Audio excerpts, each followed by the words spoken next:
Hello दोस्तों, आज का टॉपिक है सूफी और भक्ति आंदोलन। ये आज अपनी सीरीज का दूसरा वीडियो है। आज मैं आपको कबीर के बारे में बताऊंगा साथियों। ये तस्वीर आप देख रहे हो, ये कबीर की हो जाएगी, जहां से आपके क्वेश्चन पूछे भी जाते हैं। कबीर का अर्थ होता है महान। क्या होता है? महान व्यक्ति होता है। और ये महान व्यक्ति थे, इसी कारण से क्या कहा जाता है? महान कबीर भी कहा जाता है। और इसका जन्म 1440 ईस्वी में हुआ था। एक विधवा ब्राह्मणी के कोख से हुआ था, जिसने वाराणसी की एक तालाब में इसे छोड़ दिया था। फिर बाद में जूहला एक जाति होती है जिसमें नीरू और उसकी पत्नी विमा को ये मिला था, तब इसका नाम रखा था कबीर रखा था। वेरी इंपॉर्टेंट है, किसे मिला था? नीरू और नीमा को मिला था, और ये जूहला थे साथियों। और इस कारण कभी कभार कहा जाता है कबीर की जाति क्या हो जाएगी? जूहला हो जाएगी। लेकिन किसके कोख से पैदा हुआ था? ये ब्राह्मण की कोख से पैदा हुआ था। ऐसे भी आपसे कभी कभार पूछे भी जाते हैं। और ये सिकंदर लोदी के समकालीन थे। वेरी इंपॉर्टेंट है, सिकंदर लोदी के समकालीन थे। और इसके गुरु का नाम हो जाएगा रामानंद हो जाएगा, जैसा कि मैंने आपको सब कुछ बताया था। और ये हिंदू और मुसलमान की एकता की संहिता थे, यानी कि हिंदू और मुसलमान जितने भी थे ना, उसको वो एकता के रूप में मानते थे। उन दोनों को एक करने के लिए जोर दिया करते थे, यानी कि वो समाजवादी के कार्य में करते थे, जो अपने भक्ति आंदोलन का प्रमुख उद्देश्य था। कबीर के द्वारा स्थापित कबीर पंथ कहा जाता है। वेरी इंपॉर्टेंट है, कबीर पंथ किसके द्वारा चलाया गया? कबीर के द्वारा चलाया गया था। और कबीर की सारी शिक्षा बीजक ग्रंथ में मिलती है, और बीजक ग्रंथ लिखने वाला इसका शिष्य हो जाएगा गोपाल दास हो जाएगा। वेरी इंपॉर्टेंट है, आपसे पूछा जाता है बीजक ग्रंथ किससे संबंधित हो जाएगा? तो कबीर से हो जाएगा। किसके द्वारा लिखी गई थी? गोपाल दास के द्वारा लिखी गई थी। और कबीर के 3 ही प्रमुख शिष्य मिलते हैं, भोगदास, धर्मदास, गोपाल दास। वेरी इंपॉर्टेंट है। और कबीर ने निराकार ब्रह्मांड की उपासना का महत्व दिया है, यानी कि निराकार यानी चारों ओर फैला हुआ, ब्रह्मा यानी भगवान हो जाएगा, यानी कि ये निर्गुण भक्ति से संबंधित हो जाएगी। ये कहते हैं हर कण कण में भगवान है। ऐसी बातें कौन करता है? कबीरदास कहता है। वेरी इंपॉर्टेंट, क्या हो जाए? निर्गुण भक्ति से संबंधित हो जाएगा। और ये निर्गुण भक्ति के सबसे बड़े भगत कौन होते हैं? कबीरदास होते हैं साथियों। और कबीर के उपदेश सिख धर्म में मिलते हैं। और ये कुछ फैक्ट है जहां की कबीर के बारे में आपसे पूछे जाते हैं। वेरी इंपॉर्टेंट है, आप साथ साथ में नोट रख सकते हो। अब देखते हैं महाप्रभु चैतन्य के बारे में देख लेते हैं।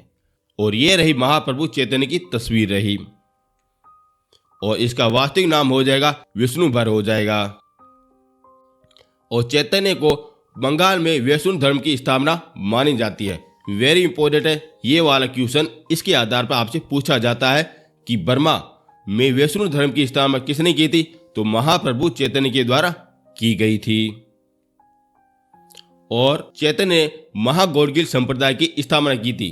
यहां पे आप चीज नोट रखना, अगर आ जाए गौड़गिल संप्रदाय तो माधवाचार्य हो जाएगा, अगर महान गौड़गिल संप्रदाय आ जाए तो महाप्रभु चैतन्य हो जाएगा।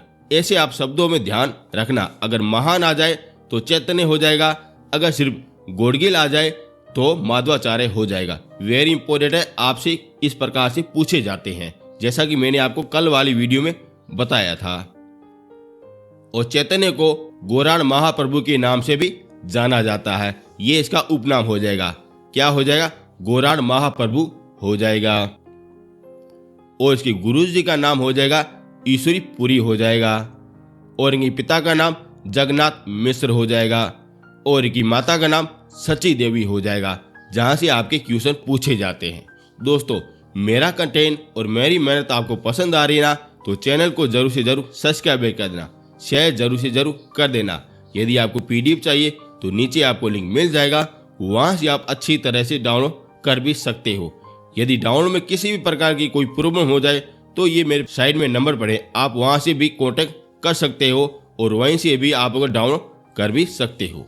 अब अपन कुछ और भी देख लेते हैं जहां से आपके क्वेश्चन पूछे जाते हैं। अब देख लेते हैं गुरु नानक जी के बारे में देख लेते हैं, जहां से आपके क्वेश्चन क्या क्या पूछे जाते हैं। और ये रही तस्वीर गुरु नानक जी की रही। और इनका जन्म 1469 में तलवटी पाकिस्तान में हुआ था। और ये वाला क्वेश्चन आपसे पूछा जाता है, सीधा ही पूछा जाता है कि गुरु नानक जी का जन्म कहाँ पे हुआ था? तलवटी पाकिस्तान में हुआ था। और इन्होंने सिख धर्म की स्थापना की थी। वेरी इंपॉर्टेंट है, सिख धर्म की स्थापना करने वाला व्यक्ति कौन हो जाएगा? गुरु नानक जी हो जाएंगे। और इसने मक्का से मदीना की भी यात्रा भी की थी। और गुरु नानक जी कबीरदास के समकालीन थे। यहाँ पे आप चीज देख सकते हो, गुरु नानक जी का जन्म कब होता है? 1469 में होता है। और यहाँ पे कबीर का जन्म होता है 1440 में होता है। यानी कि आप बोल सकते हो गुरु नानक जी कबीर के भी समकालीन थे और सिकंदर लोदी के भी समकालीन थे। ऐसे आप एक एक करके पॉइंट को पकड़ना पड़ेगा। और गुरु नानक निर्गुण भक्ति से संबंधित हो जाएंगे।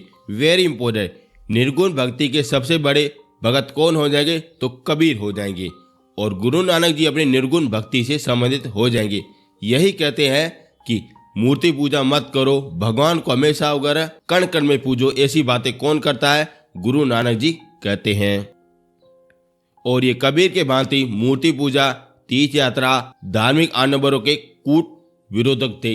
वेरी इंपॉर्टेंट, जो ये चीजें नहीं करते हैं, मूर्ति पूजा, तीर्थ यात्रा, धार्मिक आंदोलन, ये सारे हमें निर्गुण भक्ति के अंतर्गत आ जाएंगे। ऐसा नहीं है ये भगवान को मानते नहीं थे, ये भगवान को मानते थे लेकिन उसकी पूजा नहीं करते थे। वह सीधा ही कहते थे कि भगवान अपने कण कण में विस्थापित है, इस कारण भगवान एक जगह कहीं भी नहीं रहता है। और सगुण भक्ति कहते हैं कि भगवान इस मूर्ति में स्थापित है, उसकी ये पूजा करते, उसे कहते हैं सरगुण भक्ति कहते हैं। जैसा कि मैंने आपको पहली वाली वीडियो में सब कुछ आपको बताया था। और गुरु नानक जी के उपदेश गुरुमुखी भाषा में लिखे गए थे। और गुरु नानक ने कीर्तनों के माध्यम से उपदेश देते थे। और गुरु नानक ने भारत का 5 बार चक्कर लगाया था, जिसे क्या कहा जाता है? उदासी कहा जाता है। वेरी इंपॉर्टेंट, कितनी बार लगाया? 5 बार चक्कर लगाया था गुरु नानक जी ने लगाया था। और जिसे कहा जाता है उदासी भी कहा जाता है। और 1539 में करतारपुर में उसकी मृत्यु हो जाती है। वेरी इंपॉर्टेंट है, ये भी आपसे मृत्यु के आधार पर क्वेश्चन पूछा जाता है। इनका जन्म कब हुआ था? 1469 में हो गया था। और इनकी मृत्यु कब हुई थी? 1539 में हो गई थी। जन्म कहाँ पे हुआ था? तलवाड़ी पाकिस्तान में हो गया था। और इनकी मृत्यु कहाँ पे हुई थी? करतारपुर में हो गई थी। ये वाले क्वेश्चन आपसे ज्यादातर पूछे जाते हैं, जन्म और मृत्यु के आधार पर पूछे जाते हैं। और सिखों के 5वें गुरु अर्जुन देव ने गुरु नानक के उपदेश को संग्रहित किया है, जो अपने किसके समकालीन थे? जहांगीर के समकालीन थे। उसके द्वारा गुरु नानक के उपदेश को संग्रहित किया गया है। और वह हो जाएगा गुरु ग्रंथ साहिबा हो जाएगा या आदि ग्रंथ हो जाएगा। जहां पे आदि ग्रंथ है ना, वहां पे कबीर के कुछ भी पंक्तियां मिलती हैं। एक अपने फरीद की भी कुछ पंक्तियां मिलती है, जो सारी वर्ग कुछ अच्छी बातें वर्ग इसमें डाली गई है। और सिख धर्म का सबसे बड़ा ग्रंथ कौन सा हो जाएगा? गुरु साहिबा ग्रंथ हो जाएगा। और ये कुछ क्वेश्चन है जो आपके गुरु नानक के आधार पर आपसे पूछे जाते हैं साथियों। वेरी इंपॉर्टेंट है। मेरी कोशिश यही रहती है कि आपको अच्छा और इम्पोर्टेंट नोट्स के आधार पर पढ़ाया जाए, जिससे आपका एक भी क्वेश्चन बाहर नहीं जाए। यदि अच्छा लग रहा है तो चैनल को जरूर से जरूर सब्सक्राइब कर देना, शेयर जरूर से जरूर कर देना। अब देखते हैं वल्लभाचार्य के बारे में देख लेते हैं। और इनका जन्म 1479 में वाराणसी में हो गया था। ध्यान रखना, गुरु नानक जी, वल्लभाचार्य और कबीरदास ये तीनों ही एक तीसरे के समकालीन थे साथियों, क्योंकि इनका जन्म कब हुआ था? 1439 में हो गया था। यानी कि सारे एक शताब्दी में हो गए थे। और वल्लभाचार्य ने श्रीनाथ के नाम से भगवान कृष्ण की पूजा करते थे। यानी कि आप समझ सकते हो वल्लभाचार्य कौन से हो जाएंगे? सगुण भक्ति से संबंधित हो जाएंगे। जिसने श्रीनाथ, इसका मतलब होता है भगवान कृष्ण के रूप में पूजा करते हैं। और ये अपने भगवान कृष्ण के बालक के रूप में पूजा करते हैं। कौन करते हैं? वल्लभाचार्य करते हैं। और वल्लभाचार्य पुष्टि मार्ग व धर्म मार्ग में विश्वास करते थे साथियों। वेरी इंपॉर्टेंट है, ये आपसे पूछा जाता है कि पुष्टि मार्ग सिद्धांत किसने दिया? तो वल्लभाचार्य ने दिया था। और वल्लभाचार्य ने अनुभास्कर ग्रंथ लिखा था। वेरी इंपॉर्टेंट है, आपसे पूछा जाता है कि अनुभास्कर किसके द्वारा लिखा गया, तो वल्लभाचार्य के द्वारा लिखा गया था। इसने एक सिद्धांत भी दिया था, वह हो जाएगा शुद्ध धातु सिद्धांत हो जाएगा। वेरी इंपॉर्टेंट है, ये भी आपसे पूछा भी जाता है। और इसने वृंदावन में श्रीनाथ जी के मंदिर की स्थापना करवाई जाएगी। यहाँ पे श्रीनाथ कौन हो जाएंगे, भगवान कृष्ण हो जाएंगे, बालक के रूप में हो जाएंगे। और इसकी स्थापना वृंदावन में किसने करवाई, वल्लभाचार्य ने करवाई थी। अब देख लेते हैं इनके प्रमुख ग्रंथ कौन से हो जाएंगे, वो भी आपसे पूछे जाते हैं। पहला हो जाएगा सुबोधनी हो जाएगा, और दूसरा हो जाएगा सिद्धांत रहस्य हो जाएगा। वेरी इंपॉर्टेंट है, आपसे पूछे जाते हैं वल्लभाचार्य के आधार पर। ये हो गए आपके कबीरदास, चैतन्य, गुरु नानक जी और वल्लभाचार्य, जहाँ से आपके क्वेश्चन पूछे जाते हैं। अब अपन कुछ और भी देख लेते हैं जहाँ से आपके क्वेश्चन पूछे भी जाते हैं। यदि आपको मेरा कंटेंट अच्छा लग रहा है तो चैनल को जरूर से जरूर सब्सक्राइब कर देना, शेयर तो जरूर से जरूर आपको करना है। यदि आपको पीडीएफ चाहिए तो नीचे आपको लिंक मिल जाएगा, वहाँ से आप अच्छी तरह से डाउनलोड कर सकते हो। यदि प्रॉब्लम हो जाए तो ये पड़े मेरे व्हाट्सएप नंबर, आप हमसे कांटेक्ट कर भी सकते हो। अब देख लेते हैं मीराबाई के बारे में देख लेते हैं। और ये रही तस्वीर मीराबाई की रही। और मीराबाई का जन्म 1498 कुंडकी गांव पाली में हुआ था। अब ये पाली कहाँ पे, राजस्थान में, वहां पे एक छोटा सा गांव हो जाएगा कुंडकी गांव में हुआ था। और इसके दादा का नाम हो जाएगा राव दूदा हो जाएगा। और इनके पिता का नाम रतन सिंह हो जाएगा। और इनकी माता का नाम कुंतल देव या वीर कंवरी हो जाएगा। ये भी आपसे कभी कभार पूछे जाते हैं, पिता का नाम क्या हो जाएगा, माता का नाम क्या हो जाएगा, कभी कभार दादा के नाम से भी पूछा जाता है। और इसकी बचपन का नाम पेमल हो जाएगा। क्या हो जाएगा, पेमल बाई हो जाएगा। मीरा का बचपन का नाम क्या हो जाएगा, पेमल बाई हो जाएगा। और इसके पति का नाम भोजराज हो जाएगा। और ये राणा सांगा के पुत्र हो जाएंगे। राणा सांगा कौन से, जिसने बाबर से युद्ध किया था, खानवा का युद्ध, उसका बड़ा पुत्र हो जाएगा भोजराज हो जाएगा। और इसकी मीराबाई के पति हो जाते हैं। इसकी कुछ समय के बाद में इसकी मृत्यु हो जाती है। तब ये मीराबाई वृंदावन में चली जाती हैं, वहां पे भगवान कृष्ण की पूजा करती हैं। और इसके प्रारंभिक गुरु हो जाते हैं चंपा जी हो जाते हैं। ध्यान रखने, शुरुआत के गुरु कौन से हो जाएंगे या प्रथम गुरु कौन से हो जाएंगे, चंपा जी हो जाएंगे। और इसके मुख्य गुरु हो जाएंगे रैदास जी भी हो जाएंगे। और इसके धार्मिक गुरु हो जाएंगे गजाधर गुंजर हो जाएंगे। वेरी इंपॉर्टेंट है, आपसे गुरु जी के आधार पर क्वेश्चन पूछे जाते हैं। पहले गुरु कौन से हो जाएंगे, चंपा जी हो जाएंगे। मुख्य गुरु हो जाएंगे रैदास हो जाएंगे। धार्मिक गुरु कौन से हो जाएंगे, गजाधर गुंजर हो जाएंगे। ऐसे भी आपके कभी कभार क्वेश्चन फेट के आधार पर पूछा जाता है। और मीराबाई को राजस्थान की राधा और मरु कनाकनी भी कहा जाता है। वेरी इंपॉर्टेंट है, आपसे पूछा भी जाता है। राजस्थान की राधा कौन सी हो जाएगी, मीराबाई हो जाएगी। अब राधा क्यों कहा जाता है, क्योंकि ये भगवान कृष्ण की पूजा करती है, इस कारण से कहा जाता है मीराबाई कहा जाता है। और मीराबाई ने वृंदावन में दासी संप्रदाय की स्थापना की गई थी, जिसमें पुरुष स्त्री के वस्त्र पहन के रहते हैं। साथियों, वेरी इंपॉर्टेंट है, आपसे सीधा ही पूछा जाता है कि दासी संप्रदाय की स्थापना किसके द्वारा की गई, मीरा के द्वारा की गई। इसकी विशेषता क्या होती है, जितने भी पुरुष होते हैं वो सारे के सारे स्त्री के वस्त्र पहन के वहां पे रहते हैं। अब देखते हैं मीराबाई के द्वारा जितने भी ग्रंथ लिखे गए हैं, जो इंपॉर्टेंट है वो मैं आपको बता रहा हूं। उसकी भाषा कौन सी हो जाएगी, ब्रज भाषा हो जाएगी। पहले हो जाएगी मीरा मदावली हो जाएगी। दूसरी हो जाएगी गीता गोविंदम टीका हो जाएगी। तीसरी हो जाएगी राग गोविंदम हो जाएगी। चौथी हो जाएगी मीरा की गरीबी हो जाएगी। पांचवी हो जाएगी सत्य भागारव रूषणो हो जाएगा। छठा हो जाएगा नरोस मेहतारी रूडी हो जाएगी। सातवां हो जाएगा रुक्मणी मंगल मीरा हो जाएगी। ये प्रमुख ग्रंथ है जो आपसे कभी कभार पूछे भी जाते हैं। अब देखते हैं मीरा महोत्सव ये कहाँ पे मनाया जाता है, चित्तौड़ में मनाया जाता है। कौन सी तिथि को मनाया जाता है, आश्विक पूर्णिमा को बनाया जाता है। अब ये चित्तौड़ कहाँ पे है, राजस्थान में स्थापित है। अब ये चित्तौड़ इसका क्या हो जाएगा, मीराबाई का ससुराल हो जाएगा, जहाँ का कौन सा हो जाएगा, भोजरात हो जाएगा। वहाँ पे इसका समारोह मनाया जाता है। कौन सी तिथि को बनाया जाता है, आशिक पूर्णिमा को बनाया जाता है। ये कभी कभार आपसे पूछे भी जाते हैं। और मीराबाई के द्वारा एक पद लिखा गया है जिसे कहा जाता है हर्जय कहा जाता है। क्या कहा जाता है, हर्जय कहा जाता है। वह कोई व्यक्ति व्रत अवस्था में मर जाता है, उसकी मृत्यु के समय जो भी गीत गाया जाता है उसे कहा जाता है हर्जय कहा जाता है। ये अपने राजस्थान में होता है ऐसा। और ये कुछ इंपॉर्टेंट क्वेश्चन है जो मीरा के आधार पर आपसे पूछे जाते हैं। मेरी कोशिश यही रहती है कि आपको इंपॉर्टेंट नोट्स के आधार पर पढ़ाया जाए, जैसे आपके क्वेश्चन बाहर एक नहीं जाए। और ये हो गया इनके जन्म से लगा के इनकी मृत्यु तक। और इनकी मृत्यु होती है वृंदावन में हो जाती है। कहा जाता है ये मूर्ति में समाहित हो जाती है। भगवान कृष्ण की मूर्ति होती ना, वहां पे समाहित हो जाती है। और इसके अलावा कोई भी जानकारी नहीं मिलती है। ज्यादातर आपके ग्रंथ के माध्यम से पूछे जाते हैं और गुरुजी के आधार पर पूछे जाते हैं। अब चलते हैं तुलसीदास की ओर। और ये रही तस्वीर तुलसीदास की रही।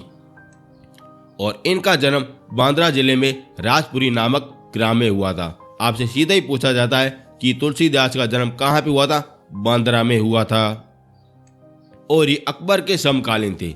वेरी इंपॉर्टेंट है, अकबर के समकालीन कौन से हो जाएंगे, तुलसीदास जी हो जाएंगे। और इन्होंने 1574 व 75 में रामचरितमानस की रचना की थी। और ये वाला आपसे सीधा ही पूछा जाता है कि रामचरितमानस की रचना किसके द्वारा की गई, तुलसी के द्वारा की गई थी। और तुलसीदास अपने अकबर के समकालीन थे। और ये राम के बड़े भक्त हो जाएंगे। वेरी इंपॉर्टेंट है, सभी लोगों को पता है राम के बड़े भक्त कौन से हो जाएंगे, तुलसीदास जी हो जाएंगे।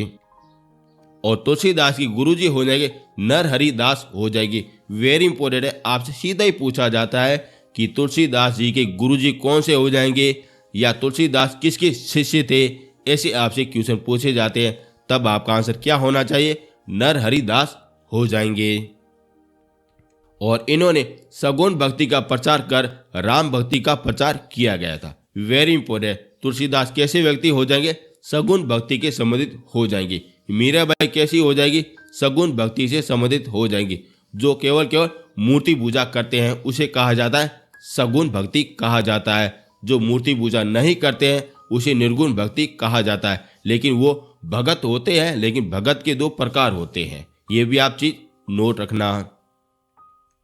और इसके द्वारा लिखे गए रचनाएं वो भी आपसे कभी कभार पूछी जाती है।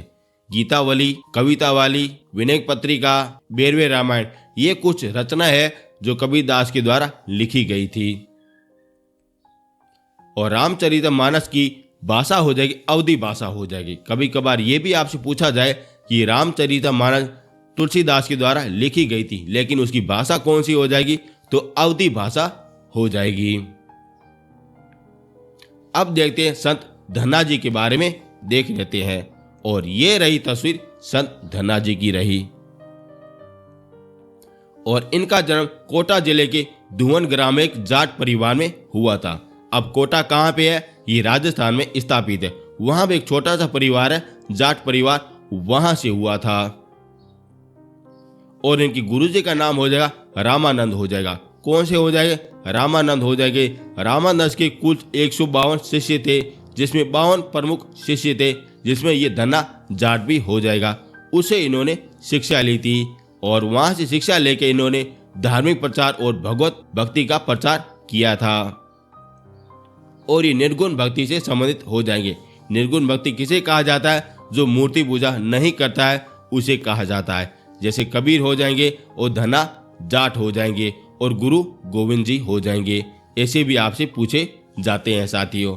और ये हो गए आपकी मीराबाई, तुलसीदास और संत धन्ना जी। यहाँ से आपके कुछ क्वेश्चन पूछे जाते हैं। और मेरी कोशिश यही रहती है कि आपको इंपॉर्टेंट नोट्स के आधार पर पढ़ाया जाए, जिससे आपका एक भी क्वेश्चन बाहर नहीं जाए। यदि अच्छा लग रहा है तो चैनल को जरूर से जरूर सब्सक्राइब कर देना, शेयर या जरूर से जरूर कर देना। इतना सा छोटा सा काम कर देना, शेयर आप जरूर से जरूर कर देना। बाकी मैं आपको हर सब्जेक्ट आपको पढ़ाऊंगा, लेकिन अच्छी तरह से पढ़ाऊंगा और नोट्स के आधार पर पढ़ाऊंगा, जिससे आपका सिलेक्शन अच्छी तरह से हो जाए। वो भी मैं आपको फ्री आपको सब कुछ आपको यूट्यूब में पढ़ाऊंगा। आपको सिर्फ इतना ही करना है, आपको शेयर जरूर से जरूर कर देना। यदि आपको पीडीएफ चाहिए तब मैंने आपको नीचे लिंक दे दिया है, वहां से आप डाउनलोड कर भी सकते हो। अब अपन कुछ और भी संत के बारे में देख लेते हैं जहां से आपके क्वेश्चन पूछे भी जाते हैं। अब देख लेते हैं सूरदास के बारे में देख लेते हैं। और ये रही तस्वीर सूरदास की रही। और सूरदास जी का जन्म रूनकता नामक ग्राम में हुआ था। और ये अकबर और जहांगीर के समकालीन हो जाएंगे। यहाँ पे आप चीज नोट रखना, अकबर के समकालीन दो बड़े संत हो जाएंगे। एक हो जाएंगे तुलसीदास और दूसरे हो जाएंगे सूरदास हो जाएंगे। और सूरदास भी अपने तुलसीदास के समकालीन हो जाएंगे। ऐसे भी आप चीज नोट रख सकते हो। और इन्होंने सगुन भक्ति के माध्यम से भगवान कृष्ण और राधा की भक्ति की है। वेरी इंपॉर्टेंट है। सूरदास किससे संबंधित हो जाएंगे? सगुन भक्ति से संबंधित हो जाएंगे, जो भगवान कृष्ण की पूजा करते हैं। लेकिन तुलसीदास किसकी पूजा करते हैं? भगवान राम की पूजा करते हैं। और ये दोनों के दोनों अपने सगुन भक्ति से संबंधित हो जाएंगे, जो अकबर के समकालीन हो जाते हैं। ऐसे आपको याद करना चाहिए। और इन्होंने ब्रज भाषा में 3 प्रमुख ग्रंथ लिखे गए थे। वेरी इंपॉर्टेंट है। पहले हो जाएंगे सूरसागर, दूसरे हो जाएंगे सुर सरावली हो जाएगी, तीसरी हो जाएगी साहित्य लहरी हो जाएगी, जो सूरदास के द्वारा लिखी गई थी, ब्रज भाषा में लिखी गई थी। एक ब्रज भाषा में मीराबाई के द्वारा 7 प्रमुख रूप से ग्रंथ लिखे गए थे, वो भी मैंने आपको बताया। और सूरदास के द्वारा भी ये 3 ग्रंथ लिखे गए, वो भी हमने ब्रज भाषा में लिखे गए थे। भाषा भी आप चीज जरूर से जरूर नोट रखना। अब देखते हैं रैदास या रविदास, आखिर ये कौन है उसके बारे में देख लेते हैं। और ये रही तस्वीर रैदास की रही। और इन्होंने रामदासी संप्रदाय की स्थापना की गई थी। वेरी इंपॉर्टेंट है। अब यहाँ पे आप चीज नोट रखना, रामदासी लिखा गया है। अगर रामदासी आ जाए तो रैदास हो जाएगा, अगर सिर्फ दासी आ जाए तो मीराबाई हो जाएगी। जैसा कि मैंने आपको आगे बताया था, क्या हो जाएगा? दासी संप्रदाय की स्थापना किसके द्वारा की गई? मीराबाई के द्वारा की गई। लेकिन रामदासी संप्रदाय की स्थापना किसके द्वारा की गई? तो रैदास के द्वारा की गई थी। ऐसे आपको चीज को याद रखना चाहिए। अब इनके गुरुजी कौन से हो जाएंगे? रामानंद हो जाएंगे, जो अपने किससे संबंधित थे? निर्गुण भक्ति से संबंधित हो जाएंगे। और मीराबाई के ये रैदास भी शिष्या थी साथियों। जैसा कि मैंने आपको बताया था कि मीराबाई के गुरुजी कौन से हो जाएंगे? रैदास भी हो जाएंगे, जो यह व्यक्ति हो जाएंगे। और रैदास के 30 से अधिक भी भजन हमें गुरु संहिता में मिलते हैं। गुरु ग्रंथ किसी के द्वारा लिखी गई? अर्जुन देव के द्वारा लिखी गई थी, जिसमें 3 व्यक्तियों के भजन भी एकत्रित किए गए हैं। पहला हो जाएगा कबीरदास, दूसरा हो जाएगा रविदास, तीसरा हो जाएगा फरीद हो जाएगा। फरीद कौन सा हो जाएगा? सूफी संत हो जाएगा, जो मैं आपको कल आपको अच्छी तरह से आपको बता दूंगा। और रैदास के द्वारा जितने भी उपदेश दिए जाते हैं उसे कहा जाता है रैदासरी पर्ची कहा जाता है। और इसके द्वारा यही ग्रंथ लिखा गया है, जो आप आसानी से याद रख सकते हो। और इन्होंने समाज में व्यक्ति आडंबर और भेदभाव का विरोध करते हुए निर्गुण भक्ति के उपदेश देता है साथियों। यहाँ पे आप चीज नोट रखना, रैदास किससे संबंधित हो जाए? निर्गुण भक्ति से संबंधित हो जाएंगे। इनके गुरुजी कौन से हो जाएंगे? रामानंद हो जाएंगे। रामानंद के जितने भी शिष्य हैं वो सारे सारे निर्गुण भक्ति से संबंधित हो जाएंगे।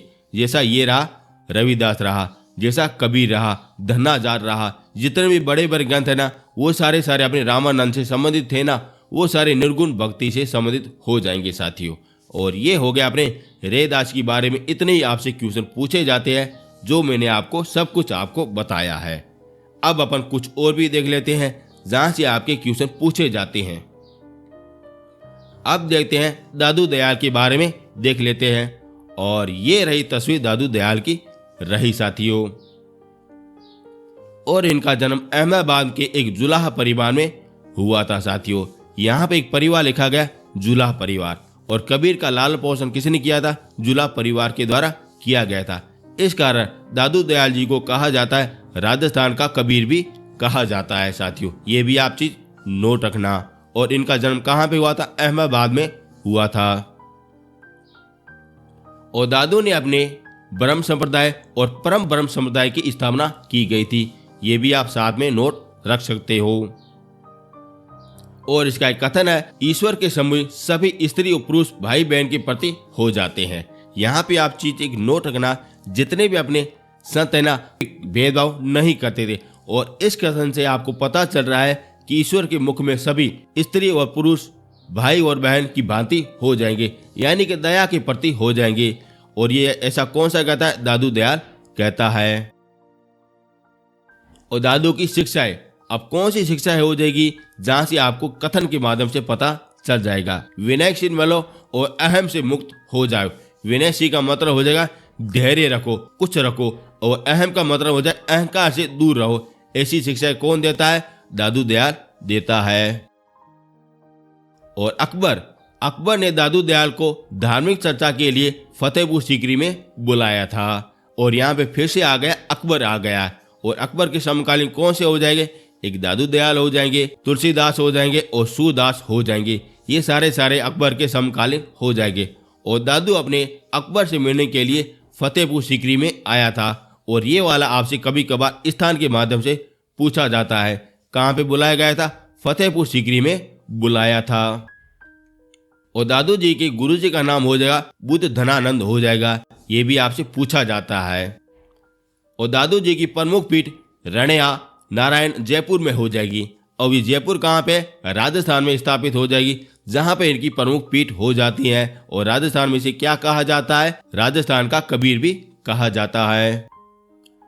और दादू जी के उपदेश दादू दयाली वाणी हो जाएगी, दादू दयाली दोहा हो जाएगी। ये इनके प्रमुख ग्रंथ हो जाते हैं। ये आपसे कभी भी नहीं पूछा जाता, क्योंकि इस शब्द में लिखा गया दादू दयाली वाणी और दादू दयाली दोहा, जिसे आपको पता चल जाएगा ये दादू दयाल के द्वारा लिखे गए थे। और एग्जामिनर इतना भोला नहीं है कि आपको इजी वगैरह क्वेश्चन दे दे साथियों। वेरी इंपॉर्टेंट है, ऐसे आपसे क्वेश्चन नहीं पूछा जाएगा। आपसे सीधा ही पूछा जाएगा कि दादू दयाल की प्रधान पीठ कहाँ पे हो जाएगी? तो नारायण जयपुर में हो जाएंगी। और इनके प्रमुख शिष्य हो जाएंगे सुंदरदास और रजबदास हो जाएंगे। रजबदास ऐसा शिष्य था जो जीवन भर शेरवानी पहन के वो इसके पीछे वगैरह चलता रहा था। इसने कभी भी शादी नहीं की थी, लेकिन शेरवानी पहन के वो दूल्हे के भेष में रह के वो जीवन भर बीता रहा था। ऐसा किसका शिष्य हो जाएगा? दादू दयाल का हो जाएगा। और इन्होंने असंप्रदाय मार्ग की स्थापना की थी। और ये हो गए आपके दादू दयाल के बारे में जितने भी क्वेश्चन पूछे जाते हैं वो मैंने आपको बता दिए। और इसी के साथ ये वाला भी आपका वीडियो पूरा हो गया, जिसमें मैंने आपको भारत के जितने भी प्रमुख संत हैं उसके बारे में सब कुछ आपको बता दिया है। इससे आपका एक भी क्वेश्चन बाहर नहीं जाएगा, इतनी मेरी कोशिश रहती है साथियों। कल मैं आपको सूफी संत के बारे में बताऊंगा, जिससे भी आपका एक भी क्वेश्चन बाहर नहीं जाएगा। यदि दोस्तों मेरा कंटेंट और मेरी मेहनत आपको पसंद आ रही है तो चैनल को जरूर से जरूर सब्सक्राइब कर देना, शेयर जरूर से जरूर कर देना। यदि आपको PDF चाहिए तो नीचे आपको लिंक मिल जाएगा, वहां से आप डाउनलोड कर भी सकते हो। किसी भी प्रकार की कोई गड़बड़ी हो जाए या प्रॉब्लम हो जाए, कुछ भी हो जाए, तो ये पड़े मेरे व्हाट्सएप नंबर, आप हमसे कांटेक्ट कर भी सकते हो। अब मिलेंगे नेक्स्ट वीडियो में। थैंक यू सो मच साथियों।